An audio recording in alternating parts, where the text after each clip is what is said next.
देखो अगला जो हेडिंग है वो है द्रव में दाब। द्रव में दाब, पानी भी क्या करता है, आपस में एक दूसरे पर दाब लगाता है। पानी क्या करता है, एक दूसरे पर दाब लगाता है।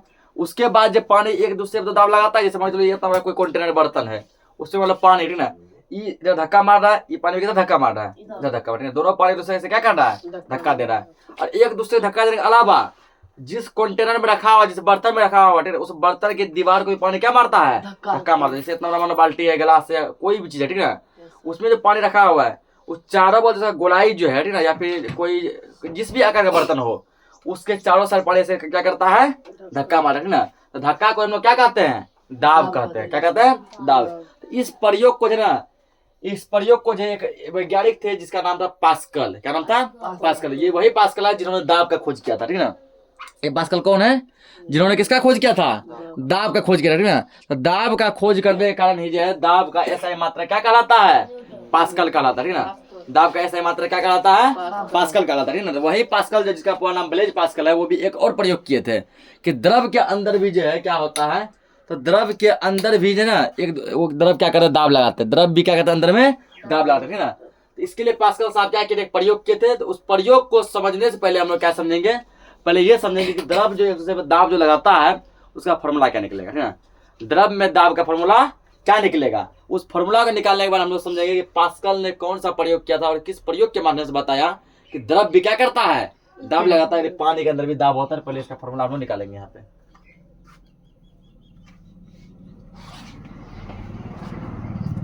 देखो आप, ठीक ना,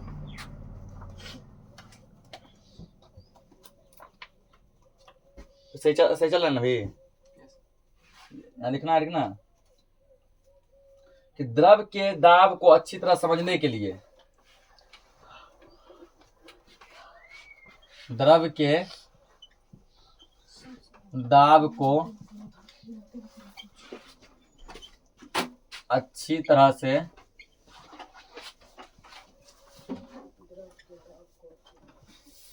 समझने के लिए एक बेलनाकार बर्तन लिया जाता है। एक बेलनाकार यानी बर्तन जो लिए कुछ किस आकार का लिए हैं, बेलन के आकार का लिए ना। बेलन के आकार का बर्तन क्या कहलाता है, बेलनाकार कहलाता है, ठीक ना। एक बेलनाकार बर्तन लिया जाता है,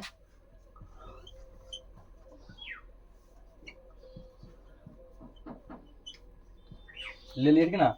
और मान लिए कि ये द्रव से पूरा भरा हुआ है, जो कि द्रव से क्या है, भरा हुआ है ना।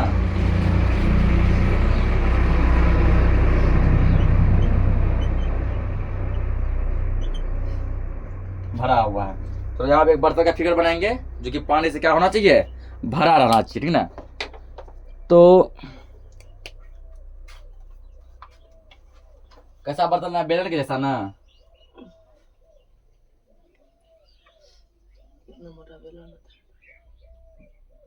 ये तो वो बेलनाकार का जैसा बर्तन, ठीक ना।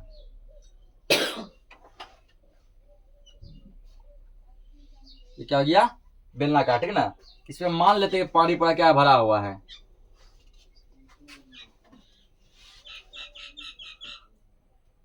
तुम लोग उसको बीच में बना लेना, या कई साइडों में बनाएगा, कोई इशू नहीं है। पानी से भरा हुआ है, ठीक। इसका हाइट कुछ मान लो, ठीक है। इसका हाइट मान लेते हैं, ऊंचाई जो है वो h है। ऊंचाई कितना है, h है। उसका क्षेत्रफल जो है वो कितना, a है। यहाँ पर हम हाइट दिखा पाएंगे, हाइट इसका मान लेते हैं, हाइट इसका h है। और क्षेत्रफल कितना है, क्षेत्रफल a है, ठीक है। देखो a ही क्यों लिया, कि a का मतलब है एरिया। क्षेत्रफल का इंग्लिश क्या होता है, एरिया, ठीक है। तो इसलिए एरिया का पहला लेटर a ले लिए। और ऊंचाई का इंग्लिश होता है हाइट, तो हाइट का पहला क्या ले लिए, लेटर h ले लिए, ठीक ना। बना दिया। अब यहाँ पे लिखना है आगे कि माना कि बर्तन के आधार का क्षेत्रफल, माना कि बर्तन के आधार का क्षेत्रफल, क्षेत्रफल कितना मानेगा, ए मान लेगा, ठीक ना। माना कि बर्तन के आधार का क्षेत्रफल ए है, ए है, ए तथा बर्तन की ऊंचाई, क्षेत्रफल मान लिए ए तथा बर्तन की ऊंचाई, ऊंचाई कितना माने हैं, एच माने हैं। बर्तन की ऊंचाई कितना है, एच है, इसका क्षेत्रफल ए है, ऊंचाई कितना एच है, ठीक ना। तो अब जब बर्तन का आयतन जो निकलेगा तो आयतन का मतलब क्या होता है, तो आयतन का मतलब होता है, ठीक ना, कि क्षेत्रफल गुना ऊंचाई, क्षेत्रफल गुना क्या होता है, ऊंचाई, ठीक ना, या क्षेत्रफल गुना लंबाई, या क्षेत्रफल गुना चौड़ाई। तो क्षेत्रफल का फॉर्मूला जो होता है, क्षेत्रफल का फॉर्मूला होता है लंबाई गुना चौड़ाई, होता है ना, लंबाई गुना चौड़ाई। जैसे मान लो आयत का क्षेत्रफल ही निकालते हैं, क्या निकालते हैं, लंबाई गुना चौड़ाई, ठीक ना। क्षेत्रफल में बस दो ही भुजा होता है, लंबाई चौड़ाई या लंबाई ऊंचाई, ठीक ना, कुछ भी दो गो। तो और आयतन का फॉर्मूला होता है लंबाई गुना चौड़ाई गुना ऊंचाई। तो क्षेत्रफल का मतलब लंबाई चौड़ाई हो गया ना, तो बचा क्या, ऊंचाई। लिखेंगे यहाँ पे बर्तन का आयतन,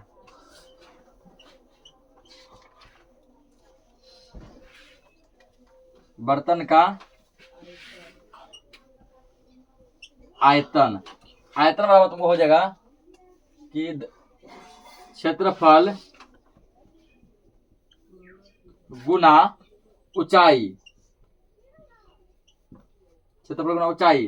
क्षेत्रफल मेरा कितना है, क्षेत्रफल मेरा ए है ना, ए गुना ऊंचाई कितना है, एच है। तो फाइनली जब आयतन जो बनेगा वो बनेगा ए एच, कितना बनेगा, ए एच।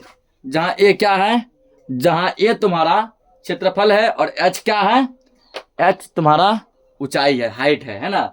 तो बर्तन का आयतन क्या निकल गया, ए एच निकल गया। अब इसका फिर निकालेंगे हम लोग,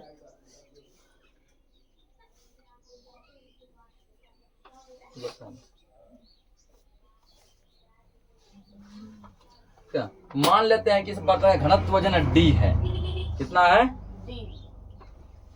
डी है, ठीक है ना। माना कि बर्तन का आधार का क्षेत्रफल ए तथा बर्तन की ऊंचाई एच, इससे मान लो इसका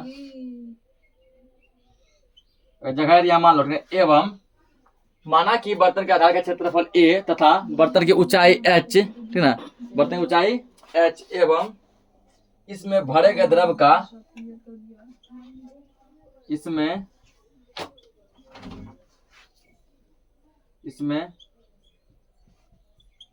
भरे गए द्रव का, इसमें पानी भरा हुआ है, ठीक ना, द्रव का घनत्व डी है। घनत्व डी क्यों लिया, क्योंकि घनत्व का इंग्लिश होता है डेंसिटी। क्या होता है, डेंसिटी। तो डेंसिटी का पहला जो लेटर जो होगा वो क्या है, डी है, ठीक ना। तो हम ये मान लिया यहाँ पर कि बर्तन का क्षेत्रफल क्या है, ए है, बर्तन की ऊंचाई एच है, और इसमें जो पानी भरा गया, जो द्रव भरा गया है, वो द्रव का घनत्व है वो कितना है, डी है। लेकिन डी घनापन है, डी क्या है, घनापन, ठीक ना। पानी हो सकता है पुराने भरा हो, आधा भरा हो सकता है कि पूरा से भी बहुत ज्यादा हो सकता है, पेंदी में हो ना, तो जितना ज्यादा होगा उसका घनत्व भी उतना क्या होगा, ज्यादा होगा। तो घनत्व हम लोग मान लिया यहाँ पे डी है। तो आगे इसमें निकालेंगे, और यदि घनत्व डी है तो द्रव का यहाँ निकालेंगे हम लोग, द्रव का द्रव्यमान बराबर,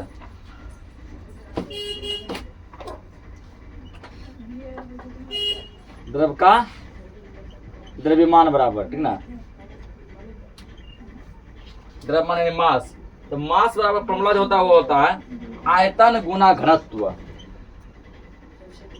क्या होता है, आयतन गुना घनत्व, ठीक ना, आयतन गुना घनत्व। आयतन देखो कितना है मेरा, आयतन हम निकाले ए एच, निकाले है ना, आयतन कितना निकाले हैं, ए एच, गुना घनत्व कितना है, डी है, घनत्व कितना है, डी है। फाइनली ये हो गया ए एच डी, होगा ना। जहाँ ए क्या है, एरिया यानी क्षेत्रफल, एच क्या है, हाइट यानी ऊंचाई, डी क्या है, डेंसिटी यानी कि घनत्व, यही है ना। इतना पहले नोट करो, इतना ले लिया, ठीक है। द्रव्यमान क्या निकल गया, ए एच डी, ए है क्षेत्रफल, एच है ऊंचाई, डी है घनत्व। अब इसका क्या करना कि द्रव का भार, इसके नीचे लिखना, ठीक ना, द्रव का भार। एक ही कॉन्सेप्ट हम लोग क्या किए, सब कुछ निकाल लिए हैं। द्रव का भार, तो भार का फॉर्मूला क्या लिखाए थे, इसका लिखाए थे हम लोग, ठीक ना, क्या लिखे थे, बल बराबर इसका आयतन बटे क्षेत्रफल। एक ये फॉर्मूला भी होता है, आयतन गुना गुरुत्वीय त्वरण, आयतन गुना गुरुत्वीय त्वरण, ये भी होता है। आयतन क्या देखो, आयतन क्या निकाले, ए एच डी निकाले हैं, ए एच डी, और गुरुत्वीय त्वरण क्या जानते हैं हम लोग, जी, जानते हैं ना, ये तो बहुत बार पढ़ चुके हैं। तो टोटल जो फाइनली बनेगा वो बनेगा ए एच डी जी, ठीक ना। ए क्या है क्षेत्रफल, एच क्या है ऊंचाई, डी क्या है घनत्व, और जी क्या है गुरुत्वीय त्वरण, सब कुछ है, ठीक ना। अब देखो इसमें करना क्या है, अब इसमें और आगे तुमको अब करना है, इसका निकालना है ना, दाब निकालना है। क्या निकालना है, दाब निकालना है। किसके परिभाषा से, प्रणोद के परिभाषा से। क्या निकालना है, दाब के प्रणोद का परिभाषा जब हम पढ़ते हैं तो दाब का फॉर्मूला हमारे लिए बनता है, लिखेंगे अब यहाँ पे लास्ट में, दाब बराबर, ठीक ना,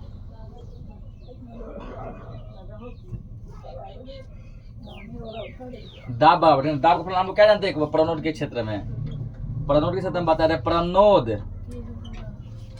बटे में क्षेत्रफल, प्रणोद बटे क्षेत्रफल, ये बताते ना, प्रणोद बटे क्षेत्रफल। और बताया था ना कि इसका भार ही जो ना, भार ही क्या कहलाता है, ठीक ना, तो भार यहाँ पे प्रणोद बन जाता है, भार क्या बन जाता है, प्रणोद बन जाता है, ठीक ना। तो प्रणोद का तुम लोग को लिखाए थे यहाँ पे, दाब बराबर प्रणोद बटे क्षेत्रफल। और जब प्रणोद का के बारे में लिखा है,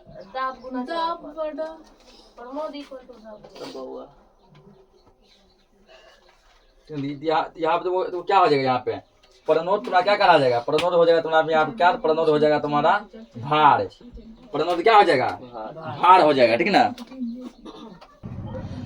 तो यहाँ प्रणोद क्या हो जाएगा, बल होगा, ठीक ना, प्रणोद क्या होगा, बल होगा, और बल एक प्रकार का भार है। क्योंकि प्रणोद का परिभाषा हम लिखाए थे कि किसी, ठीक ना, किसी मान लो किसी वस्तु के प्रति एकांक क्षेत्रफल पर, ठीक ना, प्रति एकांक क्षेत्रफल पर लगने वाले लंबवत बल, बोले थे लंबवत ऐसे सीधा, ठीक ना, लगने वाले लंबवत बल को क्या कहते हैं, क्या बोले, लगने वाले लंबवत बल, यानी बल क्या है, बल को ही प्रणोद कहते हैं। इसका मतलब प्रणोद एक प्रकार का बल है, प्रणोद क्या एक बल है, ठीक ना। ये तो हो गया, यानी कि समझ गया प्रणोद क्या है, बल है। अब भार का परिभाषा तुमको लिखाए थे, ठीक ना, भार का लिखाया गया था, किसी वस्तु का भार एक बल है जिससे पृथ्वी उस वस्तु को अपने केंद्र की ओर आकर्षित करती है, ठीक ना, यानी भार भी एक बल है, भार भी क्या है, बल। तो क्या पता चला, प्रणोद बल है, बल भार है ना। प्रणोद भी एक बल है, भार भी क्या है, बल है। तो प्रणोद हो गया बल, बल हो गया भार, भार हो गया बल, बल हो गया प्रणोद, ठीक ना। यानी कि जब प्रणोद बल है और बल भार है, बीच से बल हटा दो, इसका मतलब प्रणोद भी भार है, प्रणोद क्या है, भार है, ठीक ना। इसका लिख सकते तो हम लोग भार के बदले यहाँ लिख दो ए एच डी जी बटे क्षेत्रफल का ए, क्षेत्रफल क्या होगा ए, मतलब ए से ऊपर नीचे क्या हो गया, कट गया ना। तो फाइनली यहाँ दाब बराबर बचा, इसीलिए दाब बराबर है ना। दाब को हम लोग जो सूचित करते हैं वो लिखते हैं किससे, दाब को लिखते हैं हम लोग रो से, किससे लिखते हैं, ठीक है, या फिर मतलब प्रेशर माना होता पी से, इसका होगा एच डी जी, यही हमको निकालना है, ठीक ना। ये द्रव में जो दाब जो होता है, पानी जो दाब लगाता है वो होता है एच डी जी, जहाँ एच क्या है, पानी कितना हाइट तक भरा हुआ है, ठीक ना। मान लो किसी में पानी यहाँ तक कम दाब लगेगा, किसी में यहाँ तक भरा वो ज्यादा लगेगा, किसी में पूरा भरा वो और ज्यादा लगेगा, ठीक ना। तो एच हो गया तुम्हारा हाइट, डेंसिटी पानी का घनापन कैसा, ठीक ना। बर्तन छोटा है तो ज्यादा घना होगा ना, लेकिन पूरा मार करेगा, बर्तन बड़ा है तो फैल के रहेगा। जी उस पर गुरुत्वीय त्वरण कितना लग रहा है, तो ये इसका फॉर्मूला हो गया, नोट करो इसको। तो नेक्स्ट हेडिंग है द्रव के अंदर दाब का संचरण, ठीक ना। अगला क्या, द्रव के अंदर दाब का संचरण, ठीक ना, जो कि शुरुआती में बताया कि द्रव जो है क्या करता है, एक दूसरे पे दाब लगाता है ना। अब यहाँ ये बता रहा है क्या द्रव जो है सभी पर समान दाब लगाता है या फिर कहीं ज्यादा कहीं कम दाब लगाता है, ठीक ना, कहाँ पर कितना ज्यादा दाब पड़ता है ये यहाँ पे पता चलेगा। और वाकई में द्रव जो है, ठीक ना, चारों बगल से दीवार जो होता है कंटेनर, उस पर दाब लगाता है या फिर नहीं लगाता। अगर लगाता है तो इसका प्रयोग हम लोग कैसे करेंगे ना, तुम कैसे दिखाएगा, किस प्रयोग के माध्यम से दिखाएगा कि द्रव भी क्या करता है, दाब लगाता है। द्रव क्या करता है, दाब लगाता है। कैसे पता चलेगा कि द्रव दाब लगाता है, इसके लिए हम लोग क्या करेंगे यहाँ पे एक प्रयोग करेंगे, नहीं प्रयोग लिखेंगे।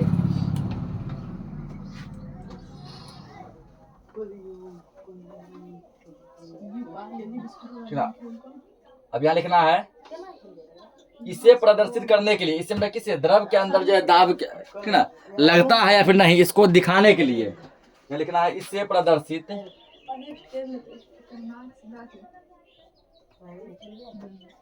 इसे प्रदर्शित प्रदर्शित दिखाने के लिए, दर्शाने के लिए, इसे प्रदर्शित करने के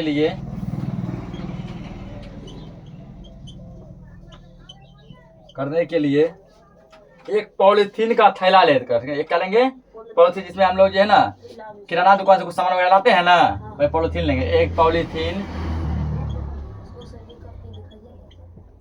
एक पॉलीथीन का थैला लेकर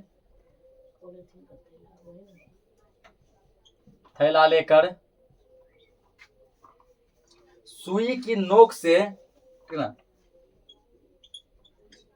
सुई की नोक से क्या करेंगे, तो कुछ स्थानों पर छेद कर देंगे, ठीक ना। सुई की नोक से विभिन्न स्थानों पर, विभिन्न मतलब अलग अलग जगह पे, ठीक ना, विभिन्न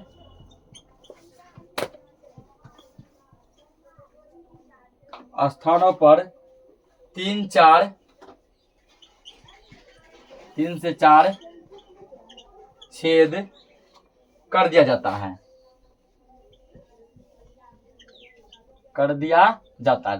क्या किए, एक पहले पॉलीथीन लिए, ठीक ना, उस पॉलीथीन में क्या किए, सुई लेकर 4-5 क्या कर दिए, छेद कर दिए, 3-4 छेद कर दिए। और छेद करने के बाद अब क्या करेंगे, अब इसमें पानी भरा जाता है। अब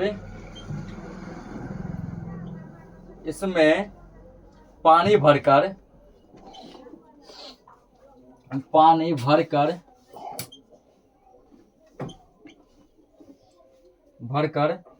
उसके मुंह को कसकर बांध दिया जाता है। ऊपर जो खुला रहता है ना, पानी भर दो, उसको जोर से क्या करो, बांध दो। अब इसे पानी भरकर उसके मुंह को, उसके मतलब किसके, पॉलीथीन को, उसके मुंह को कसकर क्या कर दिया जाता है, बांध दिया जाता है। उसके मुंह को कसकर बांध दिया जाता है। अब जब मुंह को जब बांध दिया गया, तो बांधने के बाद हम क्या देखेंगे, तो बांधने के बाद पता चलता है, देखिए हम लोग देखते हैं कि अब बांध दिए मान लो मुंह को, अब क्या, पन्नी के दोनों हाथ से दबाओ इसे, ठीक ना।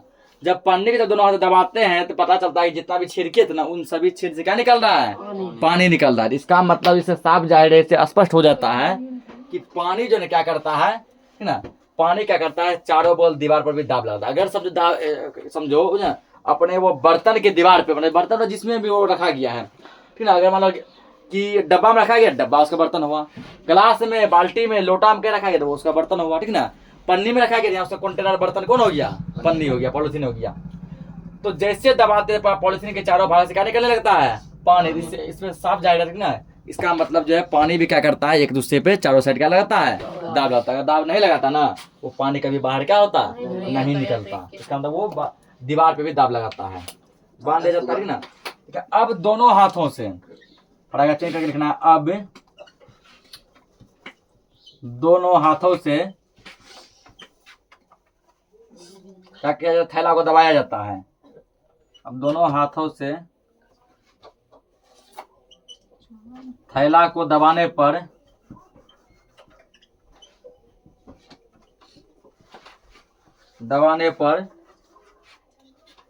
इन छेदों से पानी की धाराएं निकलने लगती है, और जो छेद किए थे। इससे पहले तुम लोग घर में भी करके देख सकते, ठीक ना। बहुत ही नॉर्मल प्रयोग है, कुछ नहीं है इसमें। इन छेदों से पानी की धाराएं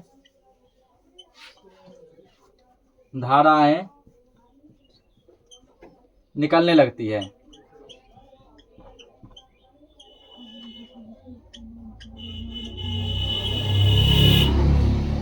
सभी छेद से क्या हुआ, पानी का होने लगा, निकलने लगा। तो इससे साफ अब स्पष्ट हो गया पानी भी क्या करता है, बर्तन पर दाब लगाता है ना। ठीक है, इससे स्पष्ट होता है कि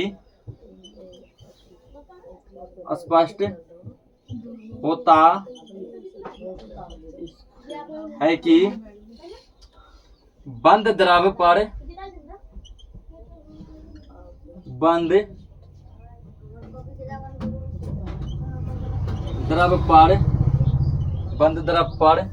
द्रव यानी पानी, ठीक ना, बंद द्रव पर आरोपित दाब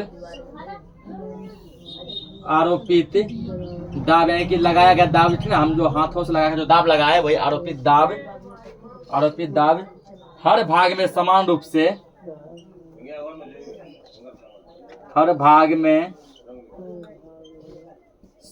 रूप से संचरित होता है।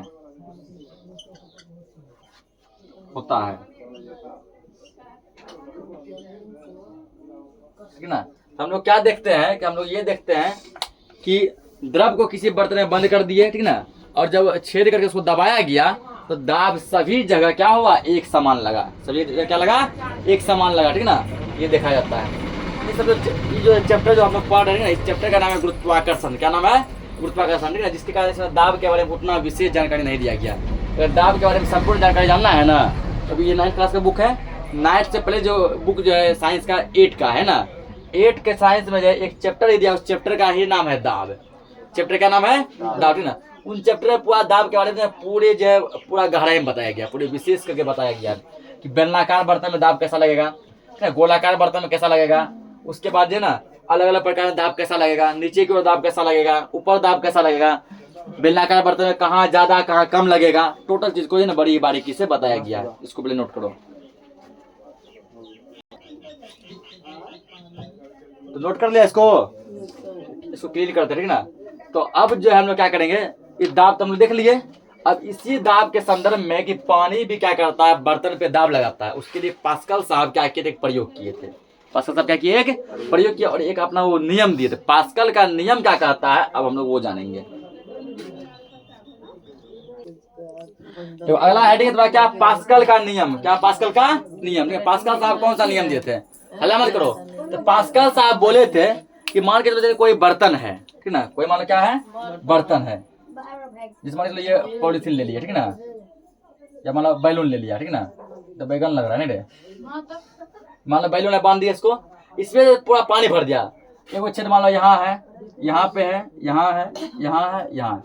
अब जैसे ऐसे पानी भर के दबाएगा प्रत्येक जगह पर, जबकि हम लोग को ऐसा लगता है कि जो नीचे है ना, नीचे ज्यादा भार पड़ेगा, नीचे क्या होगा, ज्यादा भार पड़ेगा। ऐसा होता है ना कि पन्नी जब भी फटता है देखेगा कि अगर ऐसे उठाए हुए हैं बगल से ज्यादा नहीं फटता है, अक्सर कहाँ फटता है, नीचे से, ना, फट जाता है। ये ऐसे लगता है कि ऐसे उठाएंगे ना तो नीचे क्या लगेगा, ज्यादा भार पड़ेगा, ज्यादा दाब लगेगा। तो भार भले ज्यादा पड़ेगा, ये दाब सभी जगह एक समान लगेगा। जितना दाब यहाँ लगेगा सबसे नीचे, यहाँ भी उतना ही दाब लगेगा अगर ये जोर से कस के बांधा हुआ है। यहाँ भी कितना लगेगा, उतना। वही पास्कल साहब बोले थे, ठीक ना, कि किसी बर्तन में यदि है, किसी बर्तन में किसी चीज में यदि द्रव को बंद कर दिया जाए, बंद कर दिए, ढक दिए, बंद करने के बाद यदि उसमें दाब लगाया जाए, उसके सभी भागों पर एक समान दाब लगता है। सब भाग पर कैसा दाब लगता है, एक समान है, चाहे वो ऊपर का भाग हो, चाहे वो नीचे का भाग हो, चाहे वो दोनों बगल का भाग हो, दाब कैसा लगेगा, एक समान लगेगा, कहीं पे कम कहीं पे ज्यादा नहीं लगेगा। लिखो यहाँ पे,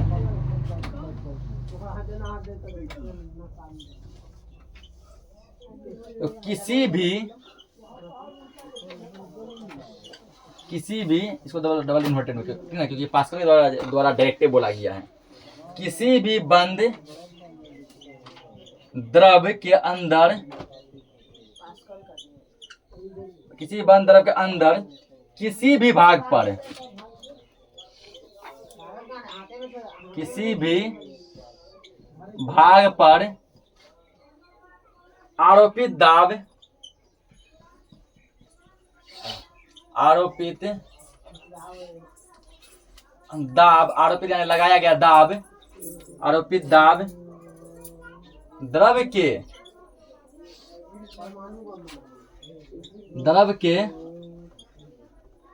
प्रत्येक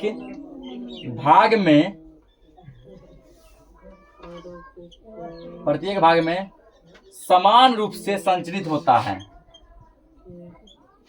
प्रत्येक समान रूप से क्या होता है? संचरित होता है। होता है ठीक ना। इसके लिए हम लोग क्या कर चुके हैं? इसके लिए हम लोग ना एक प्रयोग कर चुके हैं, किए हैं ना प्रयोग। उस प्रयोग में स्पष्ट जो बताया है, इससे स्पष्ट होता है कि आरोपीय दाब द्रव के हर एक भाग पे क्या लगता है? समान लगता है। तो पास्कल साहब ही पहले वो जो प्रयोग जो किए, वो प्रयोग कौन किए थे? वो प्रयोग पास्कल ही किए थे। पहले वो नियम दिए थे कि किसी भी जो है ना बंद द्रव के अंदर दाब लगाएंगे तो उसके प्रत्येक भाग पे ऊपर नीचे बाएं दाएं सभी जगह दाब कैसा लगेगा? समान लगेगा। इस नियम को वो जो पुष्टि करने के लिए, देखने के लिए क्या किए? वो एक जो ना प्रयोग किए, जो प्रयोग हम लोग पहले पढ़े, अभी पढ़े पॉलिथीन वाला, वो प्रयोग किए। अब देखो ये नोट, ठीक है ना, एक नोट लिखो कि इसका नियम कहाँ कहाँ लागू होगा। ये पास्कल का नियम किन किन चीजों पर लागू होगा? नोट, ये एक नोट में, ठीक ना। देखिए पास्कल का नियम, पास्कल का नियम द्रव एवं गैस, द्रव एवं गैस दोनों में लागू होता है।